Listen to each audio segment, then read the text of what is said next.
మహాత్మా జ్యోతిరావు పులే ఆశయాలను ముందుకు తీసుకువెళదామని ఆయన చరిత్రను పిల్లలు ప్రతి ఒక్కరూ చదవాలని alliance club international committee chairman రాష్ట్ర సెటిబుల్ development and welfare corporation director doctor Chappidi Venkateswararao అన్నారు. పాత బస్టాండ్ వద్ద alliance club of Kakinada Swathi helping hands అధ్యక్షులు ముద్దా వికాస్ ఆధ్వర్యంలో పులే జయంతి వేడుక జరిగింది. కార్యక్రమానికి జిల్లా 106 గవర్నర్ పెంకే గోవిందరాజు ముఖ్య అతిథిగా విచ్చేసి 18వ శతాబ్దంలోనే స్త్రీలకు మొట్టమొదటి పాఠశాలను ఏర్పరిచిన ఘనత ఆయనదని చెప్పారు. విశిష్ట అతిథిగా సౌత్ మల్టిపుల్ కౌన్సిల్ ట్రెజరర్ వనం శ్రీనివాసరావు విచ్చేసి అంటరానితనాన్ని నిర్మూలనకు హరిజన ఉద్ధరణకు ఎంతగానో కృషి చేసి అణగారిన వర్గాలకు స్త్రీలకు చదువు ఎంత అవసరమో తెలియజెప్పిన మహనీయుడని అన్నారు.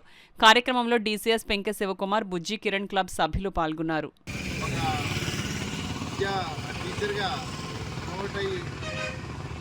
చదువు అందరూ చదువుకోవాలన్న ఉద్దేశంలో అందరినీ కూడా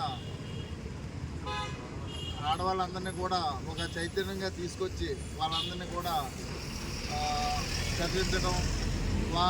ఇప్పుడు మన అందరూ కూడా బీసీ చైతన్య అందరూ కూడా ఈరోజు మనకి రాజ్యాధికారం కావాలని చెప్పేసి అప్పుడు వీళ్ళు చేసిన త్యాగాన్ని బట్టి ఈరోజు మనకి ఈ అవకాశం కల్పించబడుతుంది. అందుకని మనందరం కూడా ఆయన అడుగుజాడల్లో నడుచుకోవాలని భావిస్తూ సెలవు తీసుకుంటాం. అంటరానితనాన్ని నిర్మూలించడానికి అలాగే ఆడవాళ్ళు చదువుకోవాలనే మంచి ఉద్దేశాలన్నీ కూడా ఆయన బాటలో వెళ్ళాల్సిన అవసరం అయితే ఉంది. ఇవన్నీ కూడా ఆయన 1827లో ఆయన జన్మించారు.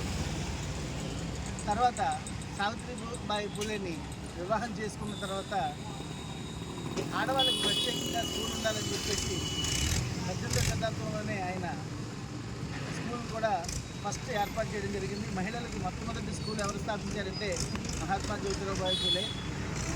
అయితే మనం ఆయన గురించి చెప్పుకోవడమే కాకుండా ఆయన చేసిన పనులు ఏమైతే ఉన్నాయో అవన్నీ కూడా మనం ఆచరించే దిశగా మనందరూ కృషి చేయాలని చెప్పేసి ప్రతి ఒక్కరిని కోరుకుంటూ, చీఫ్ గెస్ట్గా మా జిల్లా గవర్నర్ పెంకే గోవిందరాజు గారు, అలాగే ఇంటర్నేషనల్ కమిటీ చైర్మన్ డాక్టర్ చప్పిడి వెంకటేశ్వర గారు, శివకుమారు, అలాగే మరి ఇంటర్నేషనల్